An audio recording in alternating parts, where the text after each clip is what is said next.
오늘은 역대하 30장 13절부터 27절 말씀까지 말씀하겠습니다.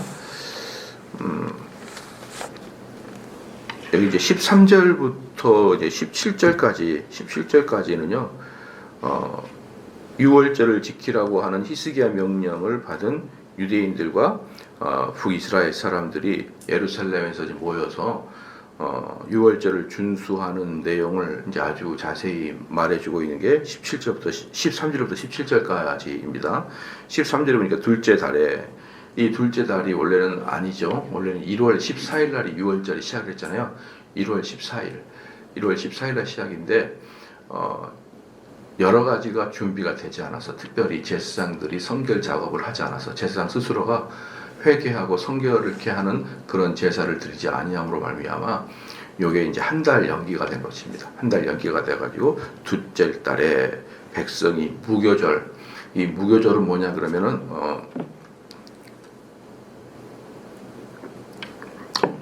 효소를 넣지 않은 빵을 먹는 날이 무교절이에요. 효소를 넣지 않은 날이 무교절인데, 이 무교절이라는 것은 무슨 특별한 절기가 아니라, 유월절 다음부터 7일, 첫 번째 유월절 다음부터 7일입니다. 그래서 그 유월절 날에 그들이 출애굽할 때 유월절 날에 문설주 양의 피를 바르고 살아났잖아요. 살아난 사람들이 애굽의 모든 효소들을 제거하기 위해서 효소가 넣지 않는 이런 그냥 빵을 먹는 그런 것을 기념하기 위해서 유월절 첫날을 유월절이라고, 그리고 그 유월절 지나고 7일을 무교절이라고 하는 것이죠. 그래서 이 두 개는 떨어지는 게 아니고 연결되어 있고, 심지어는 무교절을 빼고 그냥 유월절이라 하기도 해요. 통틀어서 유월절에, 그러니까 정확하게 말하면 이 축제의 시작이 유월절이고 이 첫날 유월절이 다 끝난 다음에는 뒤에 7일 동안을 무교절이라고 한다. 근데 그 유월절은 패스오버, 문설주에 피를 발라서 하나님의 신이 지나가게 하는 그런 패스오버가 첫째 날이라 그러면, 그 다음 날부터는 효소를 넣지 않은 빵을 먹게 되므로 그것을 기념하기 위해서 만들었던 게 무교절이기 때문에 이 두 개는 똑같이 쓰이기도 한다라는 것이죠. 무교절을 지키려 하여 예루살렘에 많이 모이니 매우 큰 모임이니라. 그러니까 북이스라엘에도 이 히스기야가 오라, 우리가 예루살렘에서 성 제사를 드리자, 이렇게 이제 이야기를 하니까 많은 사람들이 다 거절했거든요. 근데 그들 중에 소수들이 이렇게 모이는 거예요. 이렇게 모이지만 사람들이 그렇게 모이다 보면은 큰 무리가 된다라는 것이죠. 그래서 제가 지난번에도 말씀드렸지만, 이 세상에는 소수만이 좁은 길을 가는 거예요. 다수는 넓은 길로 가죠. 다수는 넓은 길로 가지만 소수만이 좁은 길로 가요. 그러나 그 좁은 길로 가는 소수를 모으면은 아주 많은 다수가 되는 거예요. 많은 다수. 그래서 많은 목사님들이 제가 뭐라고 했습니까? 아이고, 진리의 말씀을 전하면은 사람들이 기분 나쁜 이야기를 하니까 교회가 성장하거나 커질 수 없어. 그것은 다 자기에 대한 스스로 위로예요. 그건 그렇게 말하면 안 됩니다. 그렇게 말하면. 어제도 어떤 후배 목회자랑 이야기를 하면서 제가 그랬어요. 왜 이단은 사람이 많고, 왜 보편적인 개혁교회는 사람이 적는 줄 아냐? 제가 그렇게 딱 두 가지입니다. 두 가지예요. 이 사람과 이 사람이 하는 것은 뭐냐면, 첫 번째는 스피치가 안 되면 결코 교회는 성장할 수 없다. 그것을 영적인 면으로 생각하지 마라. 영적인 면으로 생각하지 말고, 악령이 끼었느니, 이단의 영이 끼었느니 그러지 말고, 일단 스피치를 못하면 절대 안 되고, 두 번째는 뭐냐 그러면요, 설교나 강의를 들을 때 우리의 가슴을 시원하게 뭔가 긁어줘야 되는 거예요. 시원하게 긁어주는 게 있는데, 그게 진짜든 가짜든 뭔가 시원한 게 있어야만 모이는 것이다. 그래서 두 가지가 함께 있어야 된다. 우리의 귀에 잘 들리게 하는 그 스피치가 있어야 되고, 또 하나는 우리의 가슴을 시원하게 하는 뭔가가 두 개가 있어야 되는데, 이게 둘 다 진리를 전하지 않고도 얼마든지 할 수 있는 거거든요. 그러니까 마귀를 이야기한다고 해서 가슴이 시원안해지고 그런 게 아니에요. 사람들이 듣기에 참 내 마음을 갈급한 것들을 시원하게 해준다. 그것은 무당도 할 수 있는 거거든요. 무당도 듣는 사람에게 시원한 이야기를 해줄 수 있고 그 영적인 문제를 뭔가 해결해 줄 것 같은 그런 것들을 제공하기 때문에 사람들이 많이 모이는 것이지, 무슨 악의 영 이렇게 이야기하면서 목회자들이 부응하지 못하는 것에 대해서 어떤 정당성을 이야기하지 마라, 제가 그렇게 얘기했어요. 그러니까 막 상당히 깜짝 놀라더라고요. 뭘 깜짝 놀랄 게 뭐가 있느냐. 그냥 쉽게 말하면 설교가 재미없어서 그래, 이렇게 제가 얘기를 했어요. 그게 재미없기 때문에 사람이 자꾸 안 모이니까 그들에게 귀신의 영이니 이단의 영이니 그런 거 이야기하지 말고 이 스피치를 개발을 해라, 제가 이제 그렇게 이야기를 했거든요. 그러니까 사람들이 왜냐 그러면은 자기들의 그 스피치가 되지 않는 걸 잘 몰라요. 잘 모르고 열심히 공부를 하면 되는 줄 알아요. 열심히 공부하는 것은 당연한 것이고요. 그건 당연한 것이고, 거기에다가 그 열심히 공부한 것을 잘 성도들이 이렇게 이해할 수 있도록 곱씹어가지고 제공해주는 이 작업이 없으면은 절대로 안 된다, 제가 그랬어요. 그래서 그렇게 모이는 사람이 많아요. 여기서 보니까 매우 큰 모임이 되거든요. 매우 큰 모임이 됩니다. 물론 남유다 사람들이 많이 모였겠지만 북이스라엘에서 꽤 많이 오게 됐던 거예요. 오게 됐던 겁니다. 그래서 14절에 무리가 일어나 예루살렘에 있는 제단과 향단들을 모두 제거하여 기드론 시내에 던지고, 여기서 이제 무리가 일어났거든요. 재밌는 것은 뭐냐면 가만히 보면요, 이 제단과 향단들을 모두 제거했어요. 이 제단과 향단, 그러니까 예루살렘에 있는 그 성전에 있는 곳에 우상 숭배를 많이 갖다 놨잖아요. 근데 여러분들이 알다시피 이 세상의 우상은요 엄청 크게 만듭니다. 엄청 크게 만들고 어떤 건 돌로도 만들고 어떤 건 큰 나무로도 만들기 때문에 그것을 제거하는 게 보통 어려운 일이 아니에요. 그런데 여기서 보니까 누굽니까? 제사장과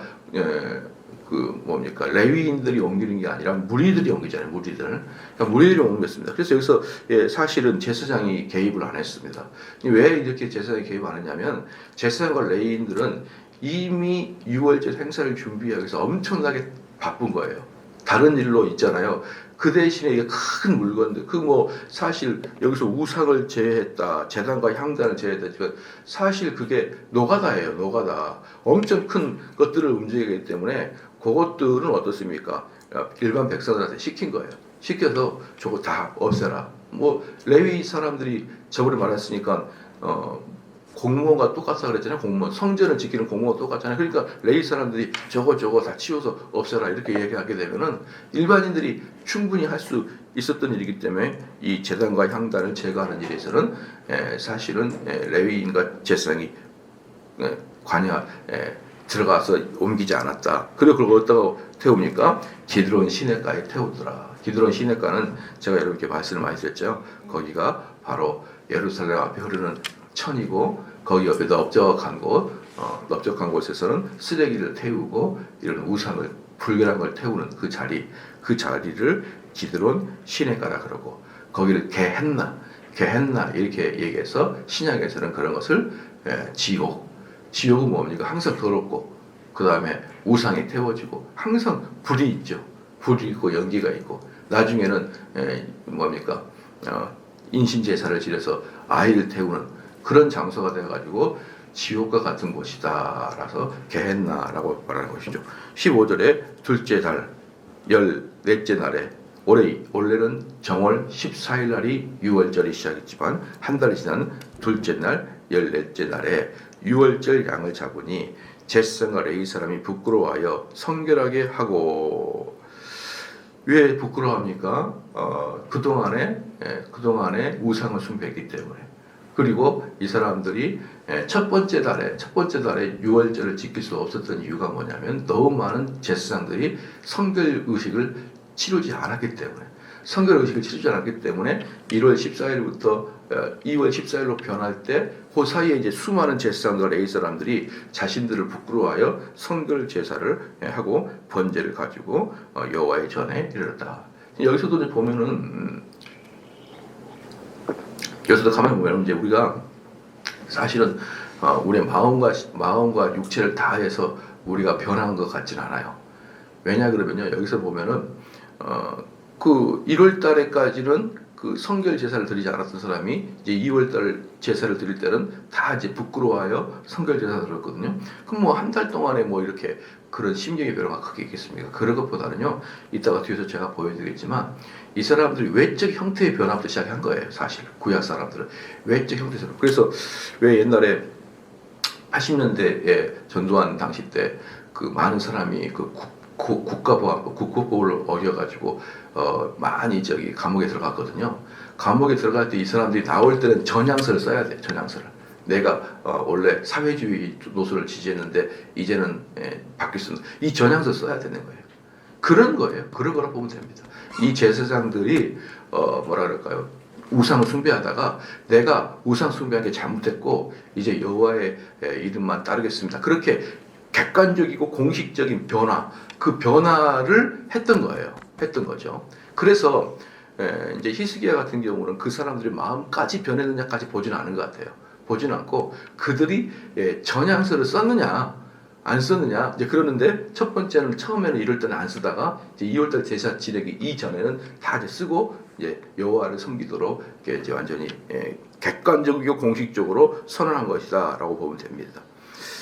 그래서 15절 둘째 달 14째 날에 6월절 양을 잡으니 제사장과 레위 사람이 부끄러워하여 성결하게 하고 번제물을 가지고 여호와의 전에 이르러 전향하고 있다. 그래서 번제물을 가지고 태워드림으로 인해서 나는 이제 전향했습니다라는 것을 온 세상에 알리는 것이었어요.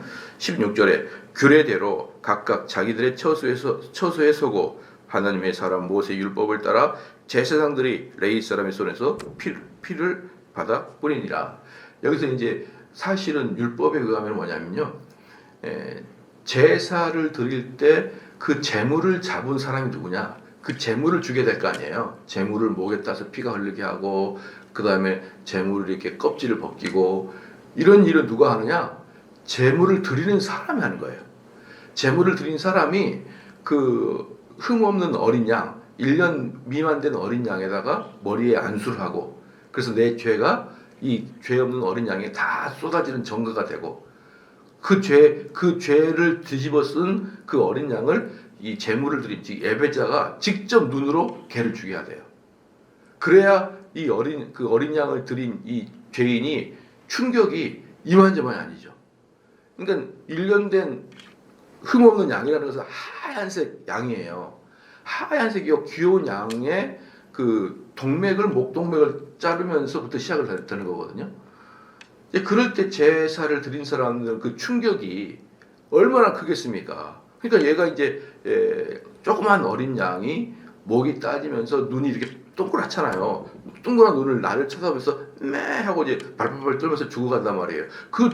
여러분들이 그 죽이면서 기분 좋아하는 사람 있습니까? 그 동물들을 죽이거나 이런 사람들은요 사이코패스예요. 그래서 그런 아이들은 커서는 사람을 진짜 죽이고 그럴 확률이 많기 때문에 어릴 때 막 동물을 잔인하게 학대하는 애들은요 심령들이 아주 안 좋은 애들입니다. 막 동물을 던지자든지 얘인데 그런 애들을 보면은 심령이 아주 무서워서 크면요 정말 이상한 사람이 돼요.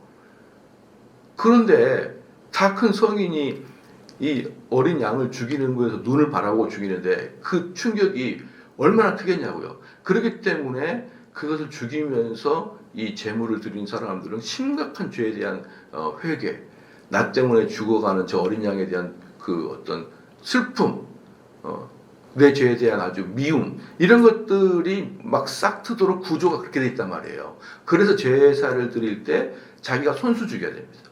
손수 죽이는데 그래서 자기가 죽여가지고 그 목에 동맥에 피를 딱 따가지고 세숫대 같은 데다가 쭉 받는 거예요. 거기다 쭉 받아가지고 그 피를 직접 자기가 들여서 제사장한테 드리는 거예요. 그럼 제사장이 그 피를 받아가지고 그 제단 사안에다가 피를 뿌리는 거죠. 피를 뿌리는 것입니다. 그런데 여기서 보니까 재미있는 게 그게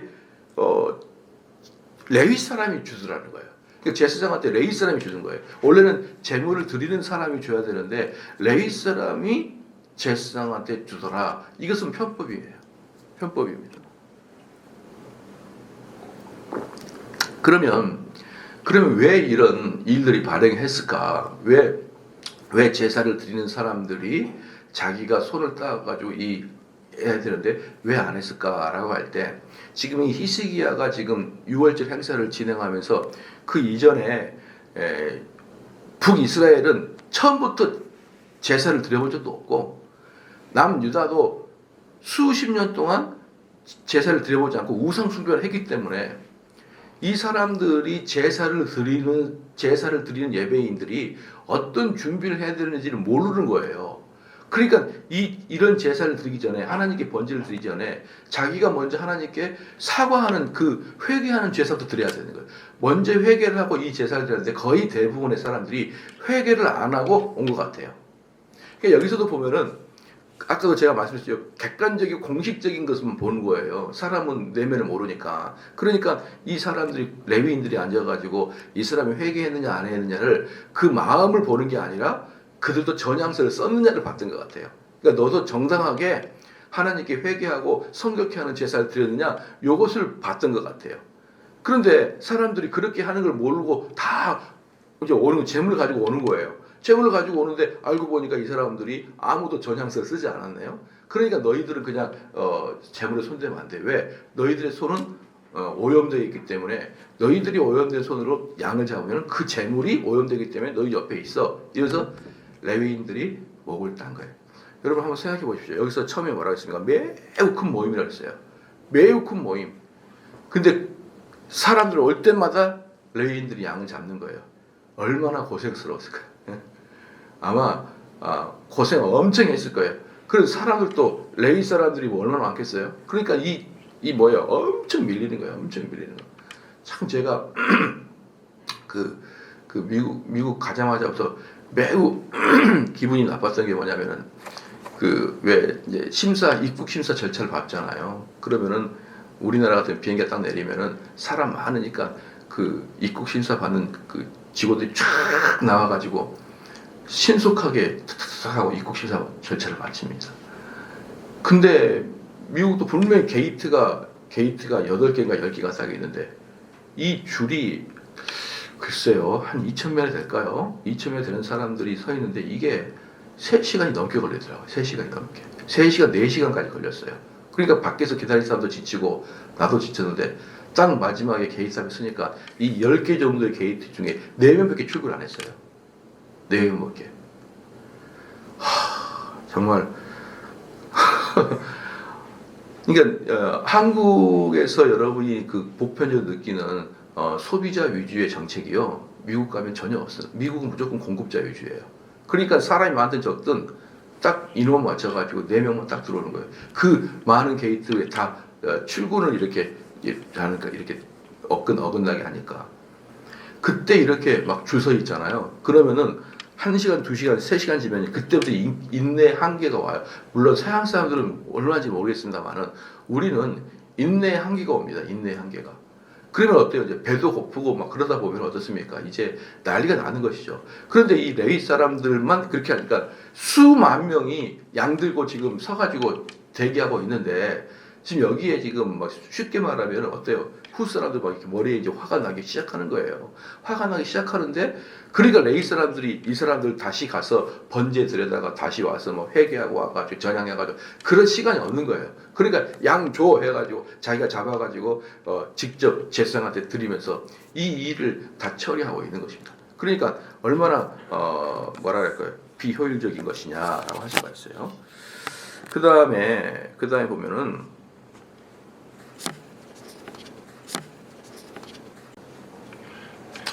그 다음에 18절 말씀 보니까 17절 말씀 보니까 17절 보니까 회중 가운데 많은 사람이 자기를 성결하게 하지 못하였으므로 레위 사람들이 모든 부정한 사람을 위하여 유월절 양을 잡아 그들로 여호와 앞에서 성결하게 하였으나, 그 말씀이 제가 방금 설명했던 내용이고요. 그 다음에 18절 말씀에 에브라임과 므낫세와 이사갈과 스불론의 많은 무리는 사람을 깨끗하게 하지 아니하고 유월절 양을 먹어 기록한 규례를 어긴지라. 여기서 뭐냐면 에브라임, 므낫세, 이사갈, 스불론 뭡니까? 북이스라엘 지파들이죠. 그러니까 북이스라엘 지파를 지난주에 보니까 소수의 민족이 모였다 그러는데 여기서 보니까 그들도 많아요. 그들이 소수가 모였지만 모여보면은 많은 것입니다. 한 마을 한 마을에서 100명을 전도했는데 그 중에서 뭐 한 대여섯 명만 그 전도에 동의했다. 근데 그 마을들을 다 모아보면 뭡니까? 에브라임 지파에도 수없이 많은 마을이 있을 것이고 스불론 지파에도 수없이 마을이 있을 거 아니에요. 그 마을에서 몇 명씩만 모여도 엄청난 많은 사람이 되는 것이잖아요. 근데 이들은 한 번도 제사를 드려본 적이 없어요.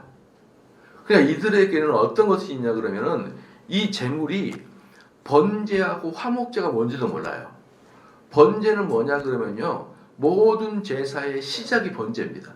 그래서 이 번제는 하나님께 모든 걸 태워드리기 때문에요, 여기 번제의 제물은 제사장도 못 먹는 거예요. 다 태워드려야 됩니다. 화목제는 태우다가 일부분은 이제 제사장도 먹고 성도들도 먹는데 이 번제는 100% 태워드리는 거예요.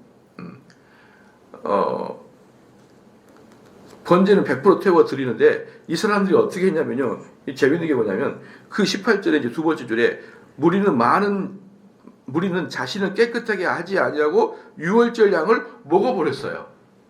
그러니까 여기서 지금 뭘 하냐면은 방금 제가 말씀드렸듯이 많은 사람이 양을 들고 수만 명이 지금 얼마 되지 않는 레위 사람들의 그 비좁은 그 게이트를 통과하려고 엄청 몰려있는데 뒤에 있던 북이스라엘 사람 한 번도 제사를 드려보지도 않고 한 번도 제사를 드려보지도 않았을 뿐더러 예루살렘을 최초로 온 사람들이에요. 가만히 이 사람들이 보니까 제사장들이 이렇게 불을 태워서 제사를 드린 거 보니까 자기들도 불을 태워서 거기서 고기를 먹어버리고 그냥. 그러니까 지금 이 북이스라엘 사람들은 이 제사를 드릴 때 어떤 마음이냐 그러면은 캠프에 온 느낌으로 고기를 꼬먹어버리는 것입니다. 그냥 걔네들은 하나님을 만나러 오는 것도 아니고 뭐 숭고한 정신도 아니고 그들 가족끼리 민족끼리 모여 앉아서 캠프파이어를 하는 거예요. 꼬먹는 것입니다. 이만큼 이 사람들은 하나님을 알지 못한 것이에요. 그래서 이제 이게 성만찬도 똑같거든요. 성만찬에 임하는 그 제물이 무엇인지 공부를 하고 그 의미가 무엇인지 모르는 사람들은 아주 죄를 먹게 되는 거예요. 그러니까 이 이스라엘 사람들은 죄를 먹게 된 거죠. 하나님께 올라가야 될 그 제물을 자기들이 뜯어 먹어버리는 거예요. 양한테 내 마음을 토설해서 안수해가지고 내 죄를 거기다가 주기를 하나, 어떤 율법의 절차에 따라서 양을 죽이기를 하나, 제단에 뿌리기를 하나, 아무것도 안 하고 그냥 양 잡아서 그냥 고기 구워 바베큐 파티를 해버리고 마는 것입니다. 그만큼 여러분 어떻습니까? 완전히 무지한 상태에서 있었다라는 것을 보여주고 있습니다. 그랬더니 6월절 18절 중간 봅니다. 6월절 양을 먹어 기록한 규례를 어긴지라 히스기야가 그들을 위하여 기도하여 이르되 선하신 여호와여 사하옵소서. 그러니까 히스기야 왕이 보고 너무너무 황당한 거예요. 저희들이 와서 캠프파이어 해버리니까. 그렇지만 히스기야 왕이 하나님께 기도하기를 쟤네들은 누구랑 똑같냐? 이방인하고 똑같지 않습니까? 라고 하나님께 중보기도를 하는 거예요. 쟤네들은 아무것도 모릅니다. 그러나 하나님, 이게 지금 우리 민족이 솔로몬 이후에 최초로 이렇게 북이스라엘 남유다가 함께 제사를 드리던데 이것을 축복하여 주소서라고 한 거예요. 히스기야가. 쟤네들은 사실 우리와 혈통만 같지만 사실은 이방인과 다를 바가 하나도 없는 민족이라고 히스기야가 하나님께 중보기도를 합니다. 19절에 결심하고 하나님 곧 그의 조상들의 하나님 여호와를 구하는 사람은 누구든지 비록 성수의 결례대로 스스로 깨끗하게 못하실지라도 사하옵소서 하였더니 뭡니까? 여호와를 구하는 사람은 누구든지 좀 용서해 주시고 받아 주십시오라고 히스기야가 그렇게 기도를 합니다. 20절 말씀에 여호와께서 히스기야의 기도를 들으시고 백성들을 고치셨더라 그랬거든요. 21절에 예루살렘에 모인 이스라엘 자손이 크게 즐거워하여 7일 동안 무교절을 지켰고, 그러니까 이제 이 사람들이 어떻습니까? 이때도 그들의 마음이 바뀌었다기보다도 다시 율례를 다시 해가지고 이런 것이다라고 가르쳤을 거예요. 그렇지만 이들을 위해서 다시 제사를 드리기 너무 많고, 그 다음에 이것은 어떤 의식이다라고 가르쳤을 거란 말이다. 제가 성찬식이 있을 때마다 성찬 사경을 통해서 이 의미가 무엇인지 계속 리마인드 시키잖아요. 그게 중요한 거라고. 성찬식에 올 때 성찬식의 의미를 리마인드를 하고 오는 게 중요한 거란 말입니다. 거기서 떡을 먹는 게 중요한 게 아니라. 그렇기 때문에 이 사람들에게 가르쳤을 거예요. 이 유월절의 의미가 뭐고 양을 자는 의미가 뭔지를 계속 가리키니까 이제 그들이 깨닫기 시작합니다. 그런데 여러분 그런 날이 며칠이나 지났을까요? 엄청 많은 사람이기 때문에 아마 6월절 전체 무교절까지 전체에서 제가 보기에는 앞에 한 반 정도 이상은 이 번제를 드리기 위해서 아마 몇 날 며칠을 하지 않았을까 싶어요. 하지 않았을까. 그리고 이제 교육받고 여러분들 해보시면 알겠지만 교회에서 성경 공부하고 설교 듣고 이것의 맛을 들어보지 않은 사람들은 지겨울 것 같거든요. 교회에서 들으면은. 근데 이 맛을 들인 사람들은 아침부터 저녁까지 그 강의를 듣고 설교를 들어도 안 지겨워요.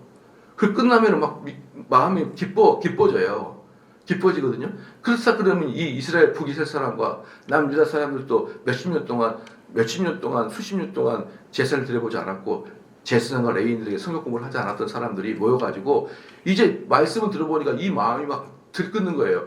야, 우리 조상의 하나님이 그런 하나님이면서 이제 그러면서 이 기쁨으로 잔치가 이제 배가 되기 시작한 것입니다.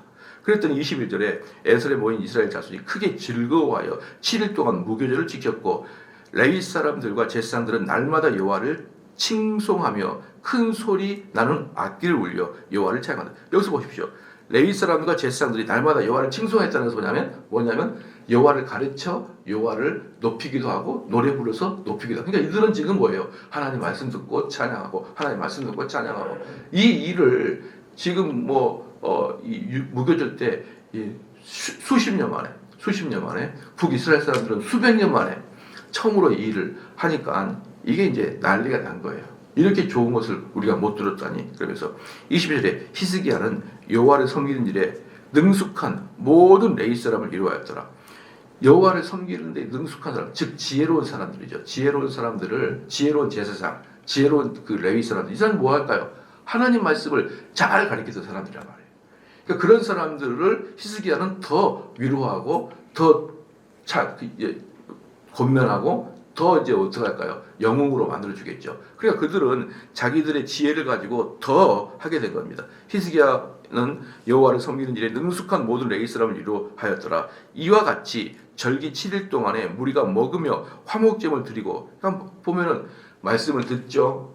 그 다음에 찬양하죠. 그냥 화목제가 뭡니까? 하나님께 좀 드리고 자기들끼리 나눠먹는 제물을 축제를 하죠. 그러니까 지금 일주일 내내 말씀 듣고 찬양하고 고기 먹고 말씀 듣고 찬양하고 고기 먹고 춤추고 이런 일들이 반복이 되기 시작합니다. 그러면서 22절 후반부에 그의 조상들이 하나님 여호와께 감사하였더라. 왜 감사했을까요? 그들 마음속에 이 뜨거움이 이제 샘솟는 거예요. 왜 뜨거움이 샘솟냐 그러면요. 북이스라엘이 전체가 온 건 아니지만 북이스라엘과 남유다 사람이 섞여서 예루살렘에서 하나님께 제사를 드린 것은 솔로몬 때 이후에 최초예요.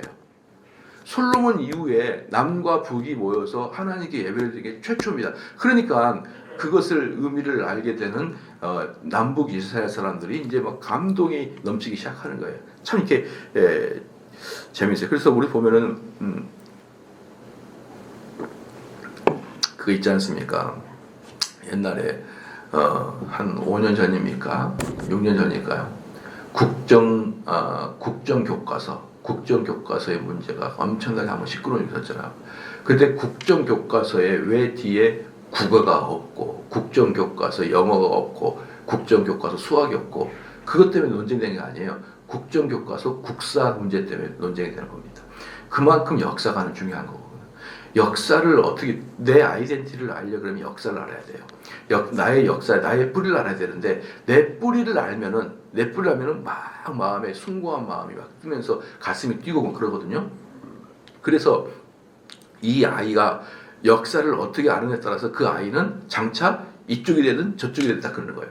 그러니까 국어를 알고 영어를 알고 이렇게 되는 게 아니라 역사를 알아야 이 사람이 내 편으로 끌어들이는 것이기 때문에 이 중고등학교 국정교과서 역사 때문에 좌우가 서로 자기들의 그 머릿속에 자기들의 역사관을 심으려고 서로 싸웠던 것이 국정교과서 사건이었거든요. 국정교과서 사건이었기 때문에 그걸 잡으려고 아주 여야가 아주 시끄러웠던 사건이 있었잖아요. 그만큼 역사관이 중요합니다. 그만큼 이 아이들의 머릿속에 역사관을 어떤 역사관 심어주냐 다루는데 지금 여기서 히스기야 시대 때 이 레위인과 제사장들이 뭘 했습니까? 우리 조상들의 하나님을 얘기한 거예요. 우리 조상들의 하나님. 그럼 뭡니까? 우리 조상들에게 하나님이 역사했던 그 하나님 얘기하거든요. 쉽게 말하면 역사를 배우는 거예요. 역사를. 야, 우리 조상들이 이랬어? 그러면 들을수록 어떻습니까? 마음에 막 뜨거움이 생기는 거예요. 뜨거움이 생기고 기쁨이 생기고 뭐랄까 자부심이 생기고 이제 이러면서 일주일을 보냈더니 23절에 온 회중이 다시 7일을 지키기로 결의하고 이에 또 7일을 즐겁게 지냈다. 뭡니까? 아까 제가 처음에 얘기했듯이 한 앞에 7일 반 정도는 그냥 뭐라 그럴까요? 제사를 지내면서 다 끝났어요. 번제를 드리면서. 번제를 드리면서 끝나고 나머지 한 반 정도를 재밌게 하나님 말씀 듣고 축제를 해보니 이거 그냥 가기 싫다. 가기 싫으니까 일주일간 더 연기를 해달라. 이렇게 이야기를 해서 일주일간이 더 연기가 되는 것입니다. 그래서 24절 유다왕 히스기야가 수송아지 1000마리와 양 7000마리를 회중해 줬고 뭐예요? 이게 맨 마지막에 24절 이렇게 연기했던 이유를 말해준 거예요. 연기했던 이유가 뭐냐면 그때 처음으로 이제 국가가 남유다를 중심으로 제사 드렸잖아요. 그러니까 그 사람들이 개인이 제물을 갖고 온 게 아니라 히스기야 왕과 방백들, 장관들이 쫙 제물을 풀어줬어요. 하나씩 다 줬습니다. 근데 그때 줬던 뭐냐면 수송아지 1000마리, 양 7000마리를 회중에게 쫙 줬고 그 다음에 방백들은 수송아지 1000마리, 양 10,000마리 회중에 주었더라. 자신들을 성역해 한 제사장들도 많았더라. 즉 성경학자들에 의하면은 앞에 절기 짧은 기간 동안에 얘네들을 다 태울 수가 없었던 거예요. 그 얘네들을 먹으려고 그러면은 얼마나 많은 시간과 얼마나 많은 사람이 필요하겠습니까? 그러니까 아마도 이들이 첫 번째 주 6월절 행사 때 이 제물을 다 태우지 못했을 것이다. 그리고 그들이 기쁨도 배가 되었을 것이다. 그래서 그 사람들이 이 제물을 다 태우지 못했는데 어떻게 합니까? 자기들끼리 일주일 연기하자고 결의했을 것이다. 그래서 이 많은 제물들을 다 태워서 자기들끼리 나눠 먹고 돌아갔다라고 하는 것이 거의 주류의 세석이에요. 그래서 25절에 유다 온 회중과 지성과 레위 사람들과 이스라엘에서 온 모든 회중과 이스라엘 땅에서 나온 나그네들과 유다에 사는 나그네들이 다 즐거워했더라. 모든 사람들, 특별히 이제 이 이스라엘이나 유다의 사람들 중에서 원래 가나안 땅 원주민들 있잖아요. 원주민들이 그 여호와 하나님 종교로 개종한 사람, 또 이방에 원래 살다가 사업이나 무슨 일 때문에 유다에 살면서 개종한 사람, 그런 사람을 나그네라 그렇게 얘기해요. 나그네라. 그래서 25절의 후반부에 이스라엘 땅에서 나온 나그네들과 유다에 사는 나그네들도 이방인이었지만 여호와 하나님 종교로 개종한 사람들도 다 모였더라. 다 모였더라. 그래서 사실은요, 유대교도들은요, 우리나라처럼 핏줄 공동체가 아닙니다. 우리는 핏줄 공동체잖아요. 근데 유대인들 핏줄 공동체가 아니라 종교 공동체예요. 그 사람들이 비록 까만 사람일지라도 내가 여호와를 섬기겠다 그러면 유대인을 똑같이 취급해 줍니다. 똑같이. 오히려 훨씬 핏줄 공동체가 아니에요. 26절에 예루살렘에 큰 기쁨이 있었으니 이스라엘 왕 다윗의 아들 솔로몬 때부터 이러한 기쁨이 예루살렘엔 없었더라. 재밌는 게 뭐냐면 성경 역사에서 6월절을 2주 연속 드린 경우가 딱 2번 있었어요. 이거 한 번 하고 솔로몬의 성전 낙성식 때 2번 됐습니다. 성전 낙성식 때 2번 6월절 됐어요. 즉 성전 낙성식 때 일주일간은 성전에 대한 제사를 드렸고 그 다음에 일주일간은 6월절을 드렸던 것이죠. 정확하게 말한다면. 그랬더니 어쨌든 2번을 연속 2주 동안 6월절을 지키는 것은 성전 낙성식 그 다음에 지금 그걸 뭘 의미합니까? 히스기야의 이 축제는 솔로몬의 축제와 급이 같다 이것을 얘기하는 거예요. 그 뿌려진 재물의 양, 수송아지, 염소, 그 양, 그 전체 숫자와 또 예식을 2주에 걸쳐서 했던 것이 솔로몬 때랑 비슷하다. 그러니까 이게 얼마나 큰 축제겠습니까? 그죠? 솔로몬 때인데. 그 다음에 26절 예루살렘에 큰 기쁨이 있었으니 이스라엘 왕 다윗의 아들 솔로몬 때부터 이러한 기쁨이 예루살렘에 없었더라. 그때 제사장들 A 사람들이 일어나서 백성을 위하여 축복하였으니 그 소리가 하늘에 들리고 그 기도가 여호와의 거룩한 처소에 거룩한 처소 하늘에 이르렀더라. 그게 전부 다 하나님이 받아줬더라. 그렇게 이야기가 됐습니다. 그래서 이걸 본다 그러면은 참 우리가 이스라엘 사람들의 축제가 얼마나 흥겨운지 이렇게 알 수가 있어요. 그래서 여러분 가끔 제가 보는 그 동영상이 있는데 그게 이제 이스라엘 사람들 6월절이나 이런 축제 때 이렇게 하는 그 음악 찬양하고 이런 영상이 있거든요. 엄청나게 새카만, 그러니까 모자도 검었고 옷도 검은 남자들이 참 빽빽이 서가지고 어깨 동무하고 계속 점프하고 점프하면서 이렇게 어깨 동무하면서 노래를 불러요. 노래는 우리가 좀 이질적인 노래이긴 하지만 그 축제에 이 사람들은 뭐 보통 즐거워하는 게 아닙니다. 보통. 근데 저는 좀 이제 우리나라가 좀 뭐랄까, 우리나라는 좀 왜 그런지 몰라요. 축제가 별 재미가 없어요. 그러니까 우리는 축제라 그러면 설날이나 추석이잖아요. 그 여러분 설날 추석에 못 하나요? 가족끼리 모여 앉아고 그냥 밥 먹다가 서로 얼굴만 뚜리뚜리 보다가 할 말도 별로 없고 그러다가 점심 먹으면 속으로 슬슬 집에 갈까 이런 생각이 들잖아요. 참 재미가 없는 민족인 것 같아요. 옛날에는 우리나라 사람이 풍류를 즐기는 그런 사람이 많은데 재미가 없고, 그 다음에 여러분 결혼식도 보면요, 그 요즘에 미국 젊은이들의 트렌드가 뭐냐 그러면 한 결혼식한테 1억 정도 들어요. 1억. 이럴 때 어떻게 되냐면은 옛날 성을 빌립니다. 성. 그게 요즘 미국 젊은 사람 트렌드인데 성을 빌려가지고 성 전체를 24시간 쓰는 거예요. 그럼 거기서 결혼하고 여러 방도 많고 수영장도 있고 옆에 골프장도 있고, 그 대신에 거기서 1박 2일 동안 하루 종일 결혼식을 하는 거예요. 그 예식을 딱 치른 다음에 친구들이랑 가족들이 집에 안 들어가고 전부 다 방 하나씩 자고 자요. 그래서 거기서 막 파티하고 수영 즐기고, 결혼식 끝나니 뒤풀이가 엄청나게 오랫동안 재밌게 합니다. 수영도 하고 자기들끼리 막 파티 막 골프도 치고 이러면서 즐기거든요. 근데 우리는 결혼식 하면은 다 가버리고, 저도 결혼식 할 때 막 이제 마지막에 식당에서 식사하는 사람한테 일일이 돌아가면서 인사를 해야 되잖아요. 근데 오다가 보니까 사람들이 아이고 축하해 이러면서 좀 늦어졌어요. 없어 가니까 필요해 갈 때 보니까 다 먹고 다 가버렸어요. 야, 그때 정말 황당. 그래서 제가 우리 교회에서도 교회 청년들 결혼할 때 꼭 교회에서 결혼하라고 하는 이유가 그것 때문에 그래요. 내가 결혼을 했는 건지 아니면 이 예식장의 프로그램을 맞춰서 내가 잠시 섰다가 내려온 건지 구별이 안 될 때는 너무 황당하고 황당했어요. 끝나고 즐겁게 모인 사람끼리 축제도 하고 맛있게 하기도 하고 이렇게 좀 해야 되는데 너무, 그래서 제가 그때도 보고 야, 우리나라 사람들은 참 재미없게 산다라는 느낌이 들어요. 추석도 그렇고 설날도 그렇고 결혼식도 그렇고 한번 자세히 생각해봐요. 우리가 이게 유대인처럼 즐기면서 뛰면서 노래 부르면서 고기도 먹고 막 사람들끼리 공동체가 으쌰으쌰 하는 그런 것들이 없잖아요. 없고 맨날 집구석에 싸움을 하는 거죠. 수석에 모여가지고 행님이 잘했니? 내가 형수님께 이런 말 안 하려고 그랬는데요. 뭐 이러면서 형수님 막 공격하다 형이랑 주먹바지 싸우고 내가 다시는 이놈 집구석 안 온다. 이렇게나 하는 것은 많이 봐고, 그런 소리는 담장 밖으로 들리긴 하는데 막 놀고 즐겁게 하고 이런 것들은 많이 없어진 것 같아요. 그래서 참 안타깝다. 그래서 제가 우리 딸한테도 그래서 야, 미국은 어떻게 가정 집마다 어떻게 크리스마스 트리를 하냐 그랬더니 미국 사람들은요, 눈이 부실 정도로 집 앞에다가 막 이쁘게 꾸민대요. 근데 한국인이 많이 사는 동네가 있거든요. 그냥 캄캄해요.